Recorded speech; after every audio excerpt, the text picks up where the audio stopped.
우리 천천히 한 목소리로 합독하여 읽겠습니다. 시작. 내 백성아 갈지어다 내 밀실에 들어가서 내 문을 닫고 분노가 지나기까지 잠깐 숨을 지어다. 아멘. 오늘 이 이사야 선지자가 21장에서 말하고 있는 이 밀실이 무엇인지, 이 밀실에서 왜 문을 닫고 오늘 본문에서 분노가 지나기까지 잠깐 숨을 지어다 라고 하는 이 말씀이 어떤 내용을 갖고 있는지에 대한 부분들을 함께 나누면서 예수님께서 우리에게 주시는 이 말씀으로 우리가 승리하는 이 저녁이 되시기를 주님의 이름으로 축복합니다. 요한복음은 21장까지 되어 있죠. 그리고 20장에는 어떤 사건이 벌어지냐 하면, 요한복음 20장에는 우리가 의심 많은 누가 나오죠? 의심 많은 토마가 나와요. 도마가 예수님의 부활 사건이 있을 때에 도마는 예수님의 제자들 곁에 있지 않았습니다. 그리고 예수님의 제자들이 부활하신 예수님을 우리가 만났다, 예수님이 살아나셨다, 예수님이 부활하셨다 라고 예수님의 제자들이 부활하신 예수님을 증거할 때에 도마는 믿지 않았죠. 그리고 내가 직접 예수님 옆구리에 손을 넣어봐야, 또 내가 예수님의 손자국과 이 못자국을 어떻게 해요? 보고 나지 않고는 내가 도저히 믿을 수가 없다라고 우리가 요한복음 20장을 보면 잘 그 기록이 되어 있습니다. 그리고 나서 예수님이 도마에게 직접 찾아가셨죠. 20장에 보면 요한복음 20장을 찾아가셨고, 예수님이 못자국 난 손과 창자국 난 옆구리에 손을 집어넣고 나서야 도마가 뭐라고 고백합니까? 나의 주, 나의 하나님이라고 그가 그렇게 고백하는 것을 보게 되는 것이죠. 부활하신 예수님의 손자국을 만져보고 부활하신 예수님의 옆구리 창자국에 손을 넣어본 이후에 이 사실이 맞구나, 예수님이 진짜 부활하셨구나, 그 이후에 도마가 예수님을 믿었다라고 성경 우리에게 이야기하고 있는 것입니다. 많은 사람들이 예수님 다시 오심에 대해서 많은 사람들이 기대도 하지 않고, 또 많은 크리스찬들이 예수님의 다시 오실 때 그런 나타나는 여러 가지 약속들에 대해서 어떻게 해요? 의지하지도 않고 소망하지도 않고 바라보지도 않고 살아가는, 그냥 현실에서 만족하며 살아가는 사람들이 참 많습니다. 그런데 예수님은 성경에서 말하는 그대로 말씀대로 예수님 다시 오실 때에 어떤 일이 일어나냐 하면, 우리가 잘 알고 있는 것처럼 예수님 다시 오실 때에는 공중으로 예수 믿는 사람들이 어떻게 해요? 그렇죠? 끌어 올라갈 거예요. 그것을 우리가 신학적인 용어로 뭐라고 얘기하죠? 휴가라고 얘기해요. 그렇죠? 끌어 올라갈 거예요. 예수님 다시 오실 때 나타나는 현상 중에서 끌려가는, 끌어 올라가는, 마치 낚싯바늘에 고기가 생선이 탁 걸리면 그 생선만 탁 끌어 올라가는 것처럼, 이 하늘로 올려진다라고 하는 원문은 채워서 끌려 올라간다는 그 뜻을 갖고 있거든요. 그래서 끌어 올라가는 그런 사건들이 하나님의 말씀 가운데에 성경의 말씀대로 그대로 이루어질 것입니다. 그런데 많은 사람들은 도마처럼 예수님의 못자국 난 손을 예수님의 옆구리에 창자국 난 그 옆구리에 손을 넣어보고 난 이후에 도마가 예수님이 진짜 하나님의 아들인 것을 고백하고 믿었던 것처럼, 이 시대는 예수님 다시 오심에 대해서 마지막 예수님 오실 때에 나타나는 그런 징조가 우리에게 진짜로 있고 난 이후에, 그때 비로소 예수님의 말씀이 진짜구나, 끌어올림이 진짜구나, 휴거가 진짜구나, 말씀이 진짜였구나를 그때 비로소 도마처럼 후에 믿는 사람들이 많을 것이다 라고 성경은 우리에게 말씀하고 있고, 그들에 대해서도 역시 동일하게 성경 우리에게 가르치고 있는 것입니다. 구약 성경에서 가장 오래된 책이 어떤 책일까요? 질문을 안 하려고 했는데, 구약 성경에서 가장 오래된 책이 어떤 책일까요? 목사님 창세기겠죠 라고 말씀해 주시는 분도 있겠지만, 구약 성경에서 가장 오래된 책은 욥기서예요. 욥기서가 가장 오래된 책이고, 그 다음에 순서적으로 배열할 때에 창세기를 이렇게 배열한 것입니다. 가장 오래된 욥기서부터 말라기까지가 기록된 그 기록 기간이 대략 1500년에서 2000년 이 사이에 이 욥기서부터 말라기가 기록이 되어집니다. 그리고 구약의 말라기가 끝나고 예수님 다시 오실 때까지 몇 년의 침묵기가 있죠? 400년. 400년의 침묵기, 이것을 다른 말로 암흑기라고 해요. 왜 암흑기, 침묵기라고 하냐면 여러분 잘 알다시피 이 400년 동안 말라기가 끝나고 나서 예수님 다시 오실 때까지 이때에 하나님의 말씀이 이 땅에게 한 번도 주어지지 않았기 때문입니다. 그래서 이 땅에 하나님의 말씀이 그 전까지는 말라기 선지자를 통해서 하나님의 말씀이 계속 선지자를 통해서 주어졌잖아요. 말씀을 돌아와라. 예수님 앞에 돌아, 하나님 앞에 돌아와라. 그렇게 살면 안 된다. 말씀이 계속 주어지다가 말라기가 끝나는 기점으로 예수님 다시 오실 때까지 이 땅에 하나님의 말씀이 한 번도 이루어지지 않아요. 그래서 그 시기를 400년 동안 암흑기고 그 다음에 침묵기라고 얘기해요. 그리고 400년이 지난 이후에 예수님께서 이 땅에 오심을 우리가 잘 알고 있는 것입니다. 그리고 예수님이 오시고 난 이후에 신약은 몇 권이죠? 27권으로 27권의 신약이 되어졌고 27권의 신약은 몇 년 동안 기록되었을까요? 몇 년 동안 기록되어졌냐? 우리가 잘 알고 있듯이 신약은 50년 안에 신약이 다 기록되어지는 것을 역사적으로 볼 수 있는 것입니다. 그리고 나서 신약이 기록된 이후에 2000년의 시간이 흘렀고 더 이상 새로운 성경이 이 땅에 존재하지 않고 있고 그 다음에 이것이 성경 전체의 파노라마처럼 우리에게 말씀하고 있고 우리가 성경 공부를 통해서 이렇게 잘 알고 있습니다. 더 정확히 말하면 구약 창세기부터 우리가 잘 아는 말라기까지는 약 4000년에 의해서 기록되어 있다라고 얘기할 수 있어요. 그리고 나서 이 4000년 동안 하나님은 인간을 향한 뭘 가지고 있죠? 하나님의 놀라운 계획을 이루시는 거예요. 4000년 동안 그냥 히스토리가 아니라 4000년 동안 히스토리, 예수님을 이 땅에 보내실 무슨 계획이에요? 누구의 계획? 구약의 전체는 하나님의 계획을 우리에게 이야기하고 있는 거예요. 다시 한번.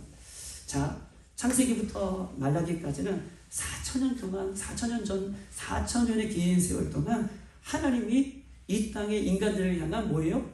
계획을 갖고 있어요. 이 계획은 어떤 계획이에요? 앞으로 인간은 구원할? 그렇죠. 잘하셨어요. 예수님이 오실 것이다 라고 하는 계획이에요. 이 계획은 어떤 계획입니까? 인간을 사랑하시는 하나님의 주권적인 계획이죠. 인간을 사랑하시기 때문에 인간의 역사에 예수님 하나님께서 개입하셔서 4000년 동안 그 계획들을 이뤄가시는데 이 구약의 4000년 동안 그 계획은 이 땅에 너희들을 향해서 죄인들을 향해서 누굴 보내주실 것이다? 그렇죠. 예수님을 보내주실 것이다 라고 하는 계획들을 이 구약 전체에서 성경은 말하고 있는 것입니다. 그 하나님의 계획은 보세요. 구체적으로 이루어지는데 이 구체적으로 이루어지는 것이 뭐예요? 예수님이 진짜로 그 계획대로 하나님의 계획대로 이 땅에 오셨죠. 여러분 계획이 계획으로만 끝나면 아무 소용이 없어요. 구약 4000년 동안 하나님께서 인간 역사에 개입하셔서 계획들을 자꾸 말씀해 주시는 거예요. 앞으로 너희를 구원할 누가 오신다? 구원자가 오신다. 근데 그 계획이 구체적으로 이루어진 것이 무슨 사건? 예수님이 인카네이션, 인간의 몸을 입고 이 땅에 그 계획이 실제적으로 실현되었었어요. 할렐루야, 우리는 그런 믿습니다. 그 하나님의 구원 계획을 믿습니다. 그리고 그 구원 계획은 예수님께서 이 땅에 육신의 몸을 입고 하나님의 계획 가운데 이 땅에 오셨어요. 그리고 더 구체적인 실체가 드러나는 것인데 그 더 구체적이고 계획적인 실체가 오픈돼서 드러난 사건이 어떤 사건이에요? 그렇죠. 십자가의 사건이에요. 심히 막 나네요. 하나님의 구원 계획이 실제적으로 이루어질 사건이 예수님이 이 땅에 오신 사건이고 그것이 구체적이고 또 정확하게 명확하게 드러난 사건이 예수님께서 우리의 죄를 위하여 십자가를 지셨던 그 사건임을 우리는 성경을 통해서 잘 믿습니다. 예수님은 사망과 죄를 이기고 예수님 부활하셨습니다. 할렐루야. 그 하나님의 계획 가운데 예수님은 사망과 저주와 인간의 모든 죄를 사탄의 권세를 이기시고 부활하셨습니다. 할렐루야. 그 계획 가운데 있으신 거 하나님의 계획 가운데 그렇게 부활하셨어요. 그리고 나서 중요한 것은 예수님이 제자들 보는 앞에서 한 가지 약속을 하세요. 얘들아, 내가 초소를 예배하러 간다. 그리고 그 초소는 너희들과 내가 영원히 살 그 초소인데 그것이 예비가 되면 내가 다시 이 땅에 올 것이다 라고 말씀해 주시고 제자들이 직접 보는 앞에서 예수님 어떻게 되셨어요? 하늘 올라가셨어요. 그것이 하나님의 구원 계획 가운데 하나님의 인간의 역사 가운데 임하셔서 계획 가운데 이 모든 과정이 이루어 주셨어요. 그런데 예수님께서 부활사건 이후에 한 가지 더 이 땅에 있는 예수님의 제자들에게 이 땅에 있는 백성들에게 뭘 약속하시냐면 직접 예수님께서 제자들에게 말씀해 주시죠. 내가 초소를 예배하러 간다라고 하는 것을 말씀해 주셨고 또 내가 먼저 가서 예배하고 다시 오겠다라는 것을 말씀해 주신 약속 그대로 예수님께서 제자들이 보는 앞에서 실제적으로 어떻게 해요? 하늘로 올라가는 것을 예수님이 직접 올라가신 것을 예수님의 제자들이 직접 보았습니다. 그렇다면 한번 생각해 볼게요. 예수님의 제자들 입장에서 내가 곧 올 텐데 내가 신혼집을 마련하고 좀 그러나요? 하여튼 처소를 마련하고 내가 다시 올 텐데 좀 기다려라 라고 하는 이 말씀이 예수님 그리고 하늘로 올라가셨던 이 약속이 예수님의 제자들에게서는 어떻게 느껴졌을까요? 구약의 하나님의 계획들이 이루어진 것을 알고 그 구약의 계획의 구체적인 것이 예수님인지 알고 그 구체적이고 더 구체적인 것이 십자가인지 알고 더 구체적이고 더 정확한 것이 십자가에서 부활의 사건인 것을 알고 부활 사건 더 위에 예수님 부활 사건 이후에 예수님께서 다시 오시겠다라고 약속해 주신 사실들을 예수님의 제자들이 실제적으로 보았어요. 말씀이 이루어지는 것을 실제적으로 보았어요. 그렇다면 예수님의 제자들에게 있어서 예수님 다시 오심을 어떻게 여겼을까요? 진짜라고 여겼을 거예요. 내일 오시나 모레 오시나 곧 오시나 실제적으로 느껴지는 그런 마음일 거예요. 우리처럼 곧 오시겠지 언제 오시겠지 이게 아니라 직접 봤잖아요. 그리고 직접 말씀해 주셨잖아요. 누구를 통해서 누구를 건넬 통해서 들으면 우리는 다른 사람을 통해서 들으면 진실이 자꾸 왜곡되죠. 그 사람의 생각이 주관이 들어가기 때문에. 그런데 예수님의 제자들은 누구를 통해서 들은 것이 아니라 부활하신 예수님을 통해 직접 다이렉트로 들었다는 거예요. 그리고 다이렉트 보는 앞에서 예수님 그대로 올라가셨다. 그러면 예수님 다시 오시겠다라고 하는 그 약속은 예수님의 제자들에게서 어떤 심정이겠까요? 내일 오시겠다. 모레 오시겠다. 곧 오시겠다. 이것이 아마 실측처럼 이렇게 느껴졌을 것이라 라고 하는 것입니다.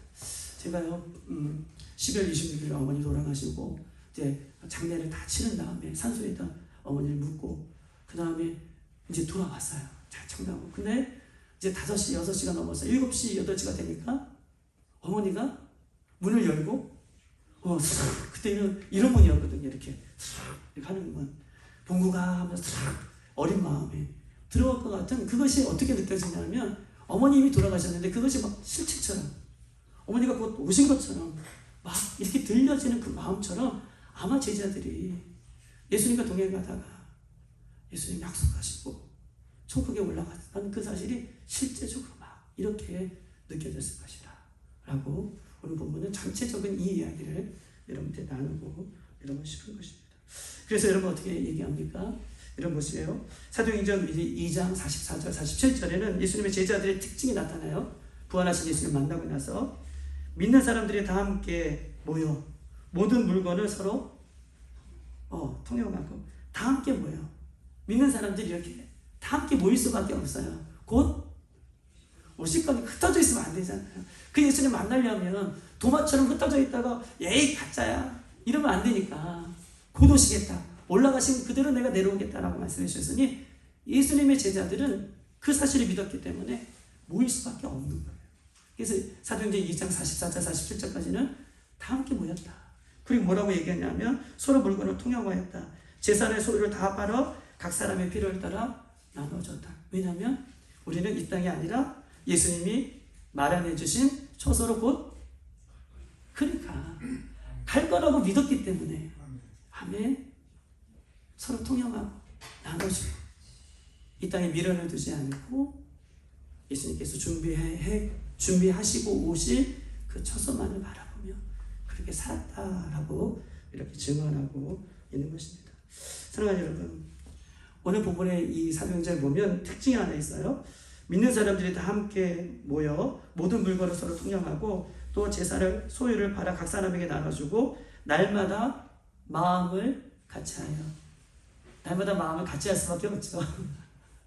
날마다 마음을 같이하여 성전에 모이기를 힘썼고 또 집에서 떡을 떼며 기쁨과 순전한 마음으로 음식을 먹으며 하나님을 찬미했다. 두 가지 중요한 장소가 나와요.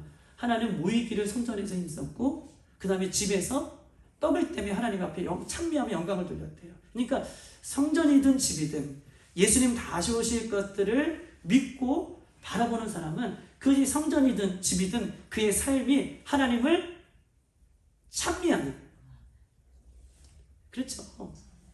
부끄러운 모습으로 예수님 갑자기 나타나면 어떻게 하겠어요? 집에 있든 성전에 있든 어디에 있든 하나님을 찬미하는 모습으로, 진실된 모습으로 예수님이 오실 것을 맞이하며 준비하고 있었다라고 이렇게 본문은 사도행전 2장은 그들이 어떤 변화가 일어났는지, 어떻게 예수님을 다시 오심을 믿었는지를 우리에게 말씀하고 있는 것입니다. 사랑하는 여러분, 예수님 다시 오실 때 나타나는 현상이 무엇입니까? 여러분 보세요. 예수님 앞에, 예수님이 다시 오실 때 나타나는 현상 두 가지일 거예요. 이 두 가지만 얘기하고 마칠게요. 예수님 다시 오실 때 나타나는 현상은 죽지 않고 예수님 믿는 사람들이 첫 번째 끌어 올라갈 것입니다. 할렐루야. 여러분, 저는 믿어요? 아멘이십니까?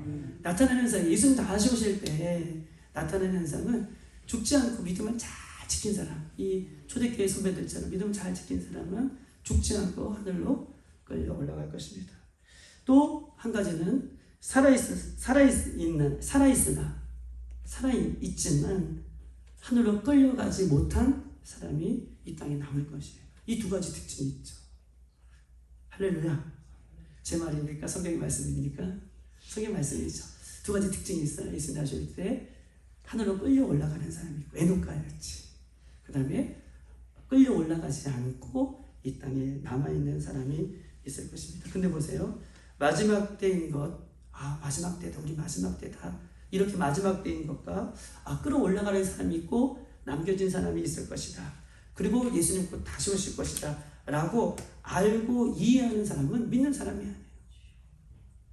근데 대부분 사람들은 마지막 때이다, 나 알아, 우리 예수님 다시 오실 것이다, 나 알아, 예수님 초소를 예비하실 것이다 라고 하는 것을 나 알아, 그리고 내가 어떻게 살아가야지를 다 알지만 이 아는 것은 예수님이 다시 오실 때에 믿음과 이것이 결부될 수 없음을 얘기하는 거예요. 삶이 바뀌죠. 예수님 믿는 사람은 아는 사람이 아니라, 그것을 아는 사람이 아니라 예수님 믿는 사람은 성전에서나 삶에서나 하나님을 찬미하는 그런 삶의 모습으로 변한 사람이 예수님을 만난 사람이고, 예수님 앞에 그렇게 영광 가운데 끌어올라갈 거룩한 하나님의 신부라는 것을 강조해서 이야기를 하고 있는 것입니다. 여러분, 창세기 8장과 9장은 무슨 얘기를 하고 있냐면 노아의 홍수, 그리고 노아의 홍수 이후에 하나님께서 무슨 언약을 얘기해 주시죠? 부지기 언약을 얘기해 주십니다. 여러분, 내가 전에 행했던 것이, 창세기 보면 8장과 9장, 내가 전에 행했던 것이 모든 생물들을 다시 멸하지 않겠다. 내가 전에 행했던 것처럼 모든 생물들을 다시 이제는 홍수의 심판으로 멸하지 않겠다라고 하나님께서 약속하고 계시죠. 내가 이전에 했던 것처럼, 홍수 심판처럼 이제는 모든 생물들을 멸하지 않겠다. 또 뭐라고 약속하시냐면 내가 너희와 언약을 세우리니 다시는 모든 생물들을 홍수로 멸하지 않겠다. 이것을 계속 반복해서 얘기하세요. 또 뭐라고 얘기하시냐면 내가 무지개를 구름 속에 두었고 너와 이 세상 사이에 언약의 증거로 삼겠다라고 얘기해요. 구름 속에 무지개를 두고 너와 아브라함과 또 노아와 이런 이 믿음의 자손들과 이 세상의 모든 사람들을 다시 어떻게 해요? 심판하지 않겠다라고 하는 약속들을 내가 구름 사이에 이 무지개를 둠으로 내가 너희들을 향한 언약의 증거로 삼겠다라고 이야기하고 계시는 거예요. 뭐라고 얘기하는 거예요? 무지개 언약은 다시는 이 세상에 죄로 인하여 죽어가는 너희들, 죄로 인한 하나님의 심판을 받는, 물의 심판을 받는 너희들을 어떻게 해요? 다시는 심판하지 않겠다라고 하는 약속이 뭐예요? 무지개 언약이에요. 다시 너희들이 다시 심판하지 않겠다. 죄가 간영했잖아요. 노아의 시대에. 그런데 하나님께서 다 쓸어보셨어요. 모든 사람이 죽어나갔어요. 하나님 마음이 어떠셨을까요? 하나님의 구원 계획은 어떤 계획이에요? 우리 모든 인간들을 구원하시는 계획인데 하나님께서 인간들이 다 죽어가는 모습을 보면서 마음이 아프시고 무지개 언약을 맺으시며 내가 모든 생물들과 너희 언약의 백성들을 내가 멸하지 않겠다라고 구름 속에 뭘 숨겨둬요? 그쵸? 무지개를 숨겨뒀고 이것이 너와 나 사이에 뭐예요? 언약이다 라고 약속하고 있어요. 여러분 무지개는요 방향이 어떻게 돼 있을까요? 땅으로 이렇게 무지개가 됐어요? 아니면 방향이 어떻게 돼 있어요? 하늘로 돼 있죠. 언약이 왜 언약이에요? 이 무지개 언약, 이 방향이 하늘로 되어 있는 것처럼 다시는 너희들에게 심판을 땅에 내리지 않겠다는 하나님의 약속이 이 무지개 언약의 이 바운드라인으로 그렇게 이야기하고 있는 것이죠. 여러분 보십시다.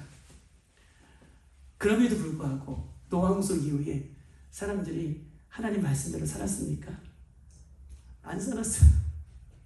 그런데 하나님께서 다시는 너희들 심판하지 않겠다라고 하는 약속을 지키시기 위하여 누구를 보내주세요?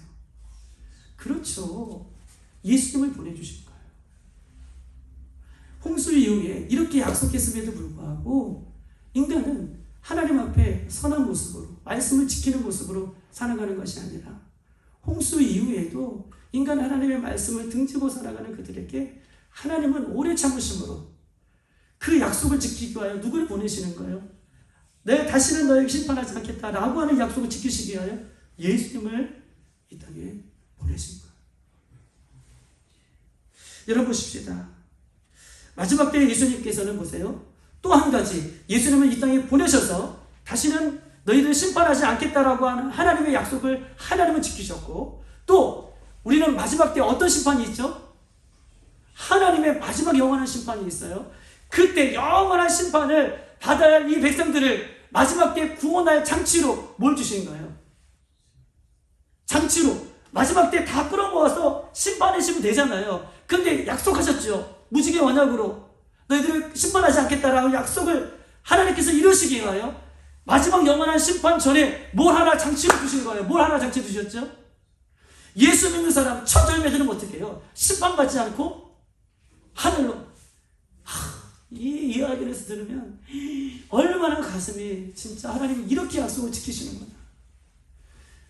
마지막 영원한 심판 앞에 여전히 하나님의 백성들을 사랑하셔서 우리 하나님은 그 영원한 심판을 받지 않기 위해 휴거라는 공중으로 끌어올라가는 영광스러운 그 잔치를 준비해 놓으시고 그 약속을 두 번이나 예수님을 이 땅에 보내주심으로 영원한 심판을 면하게 하시고 또 영원한 심판 앞에 있는 백성들에게 예수님이 하나님이 그 약속을 지키기 위하여 휴거라는 큰 은혜를 베풀어 주셔서 먼저 익은 열매들을 어떻게 해요?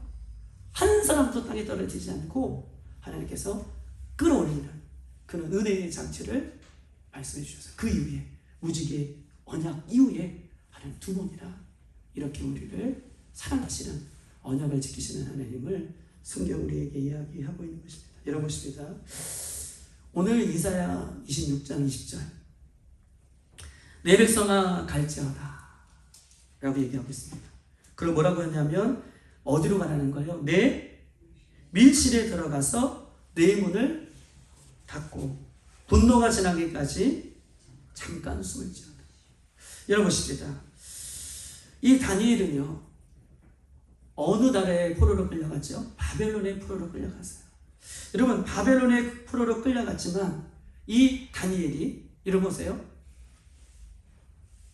하루에 3번씩 이 왕의 조서가 내려서 모든 사람들이 죽어가는 그때에 이 다니엘은 자기의 옥탑방 밀실 그곳에서 하루에 몇 번씩? 3번씩 기도해요.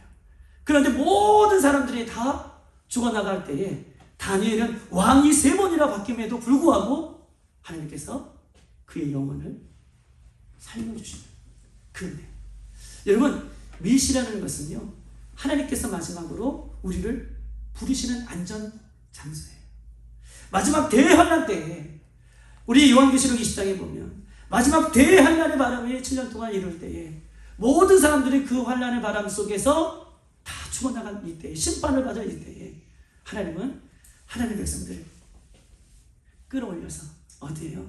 그 밀실 안에 안전한 곳에 우리를 두시고 영원한 심판이 있고 난 이후에 그 밀실에서 우리를 끄집어내서 하나님 보호자 새하늘과 새 땅에 들어가는 은혜를 우리에게 주시는 것, 그것이 밀실이다 라고 하는 모습으로 우리에게 이야기를 하고 있는 것입니다. 여러분, 다니엘 12장 10절에 이렇게 써 있습니다. 다니엘 12장 10절에 이렇게 써 있어요. 한번 읽어볼까요? 1255쪽에 있습니다. 1255쪽.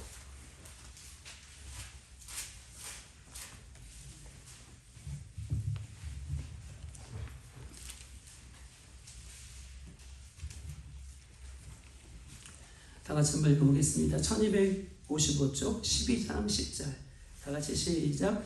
많은 사람들이 연단을 받아 스스로 정결하게 하며 회개할 것이나 악한 사람은 악을 행하리니 악한 자는 아무것도 깨닫지 못하되 오직 지혜 있는 자는 깨달지라 라고 얘기하고 있습니다. 여러분 보세요. 많은 사람들이 연단을 받는데, 많은 사람들이 연단을 받는다는 것은 모든 사람들이 연단을 받을 그때를 이야기하고 있죠.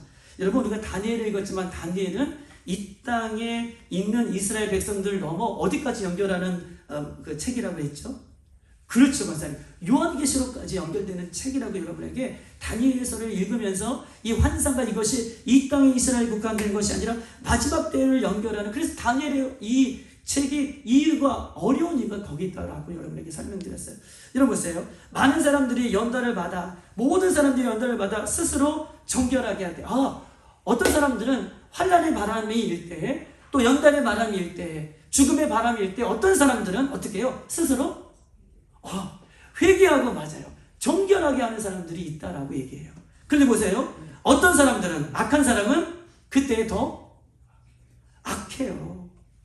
그때에 더 악하리니 악한 자는 아무것도 깨닫지 못한다. 왜 이런 일들이 벌어지고 있는지, 왜 이런 일들이 있는지 악한 사람은 아무것도 모르기 때문에 악한 길에 더 있지만, 그러나 깨어있는 사람, 예수 그리스도를 믿는 사람, 예수님 다시 오심을 바라보는 사람은 이 악한 어려운 환난의 때에 많은 사람들은 이때 우리가 잘 알고 있는 것처럼 환난의 때에 더 회개하고, 아멘, 더 주님을 바라보며, 그런 사람이 마지막 악한 사람과 지혜로운 사람으로 두 가지 분리했던 것처럼 그 마지막 이 회개하고 주님의 순결한 신부로 주님 오실 일을 맞이하고 있는 사람들은 지혜로운 사람이라 라고, 이렇게 악한 사람과 지혜로운 사람을 두 가지로 오늘 이사야서는 평가하고 있다라고 이야기를 할 수 있는 것입니다. 사랑하는 여러분, 휴거되지 못한 자, 많은 고통과 절망 가운데 있지만 7년의 대환란의 시기에, 여러분 보세요. 악한 사람 휴거가 되지 못할지라도 이 환란의 시기에 하나님은 또 한 번의 기회를 주세요. 휴가 되지 못했어요. 그래서 끝이야 라고 아니라 7년의 환란의 시기를 한 번 더 주시는 거예요. 3-4번. 너무 감사하죠. 거기까지 안 가야 되는데, 혹 휴거가 되지 못할지라도 오늘 본문에 악한 환란의 바람이 있을지라도 이때에 그때 휴거가 진짜였구나, 예수는 진짜였구나 라고 휴거의 환란의 바람, 7년의 환란의 바람이 불 때에 우리가 읽었던 것처럼 많은 사람들은 스스로 연단을 받아 자신을 깨끗하게 하는 사람, 그때에 환란의 비바람 때에 죽고자 하는 마음으로 다시 회복된 사람이 있다라는 거예요. 그런데 여전히 악한 사람이 있다. 하나님께서는요, 예수 그리스도를 통하여 우리에 향한 구원의 계획을 그때 당시에 또한 많은 사람들에게 예수님이 메시아라는 것을, 구원의 소식을, 복음의 소식을 우리에게 알려주셨고, 또 마지막 영원한 심판 전에 휴거라는 하나님의 계획들로 우리를 이루셔서 하나님 백성들을 또 하나님께서 보호하실 것이고, 또 마지막 휴거되지 못한 7년의 대환란의 바람이 있을지라도 지혜로운 사람은, 믿는 사람은 그 환란의 때에 더욱더 자기를 정결케 하는 그런 사람이 있다라는 것을 성경은 이 3번에 걸쳐서 이 구원의 계획들을 하나님 우리에게 소개하고 있는 것입니다. 사랑하는 여러분, 믿음의 선배들, 직접 예수님이 하늘나라로 올라가는 것을 직접 보았고 눈으로 들었어요. 그래서 세상 사람들이 손가락질하고 비웃고 조롱하더라도 그 예수님 다시 오심이 먼 나라의 이야기가 아니라 실제적인 이야기이기 때문에, 실제적으로 믿었기 때문에 예수님 다시 오심을 거룩한 신부로 잘 준비하며 살았던 믿음의 선배들처럼 오늘도 우리가 예수님 다시 오실 때까지 거룩한 하나님의 신부로, 예수님의 신부로 날마다 주님 기뻐하시는 모습으로 살다가 우리 주님을 보다가 만나는 우리가 되기를 소망합니다. 요한계시록 20장에 보면 이렇게 썼어요. 예수님 다시 오실 때에 짐승의 수를 받지 않고 단 하루도 살 수 없는 그 시대가 올 것이다. 짐승의 수를 받지 않고는 단 하루도 살 수 없는 그때가 올 것이다. 그런데 믿음을 지키기 위하여 목배임을 당한 자, 그런 사람은 영원히 살 것이다 라고 우리에게 이야기하고 있어요. 우리를 믿음을 지키는 것은 내가 목배임을 당해도 내가 믿음을 지키겠다, 내가 순교해도 믿음을 지키겠다 라고 하는 사람은 짐승의 수를 다 받는 그때에 그까지 승리할 것을 우리에게 약속하고 계십니다. 마지막으로 이렇게 써있어요. 요한계시록 22장 7절 보라 내가 속히 오리니 이 두루마리를, 이 예언의 말씀을 지키는 자, 이 두루마리를, 이 예언의 말씀을 지키는 자는 복이 있다 라고 말씀하고 있는 것입니다. 사랑하는 여러분, 예수님 곧 다시 오십니다. 용기를 내시고 힘을 내셔서 오늘 예수님의 거룩한 신부로 오늘 말씀을 잘 기억하셔서 지금까지 잘왔던 것처럼 앞으로도 주님만을 바라보며 그렇게 달려가는 우리들이 되시기를 주님의 이름으로 축복하고 사랑합니다. 오늘 이 시간 날씨가 추워서 우리 한 가지만 놓고 한번 기도하고 우리 마치고 돌아가겠습니다.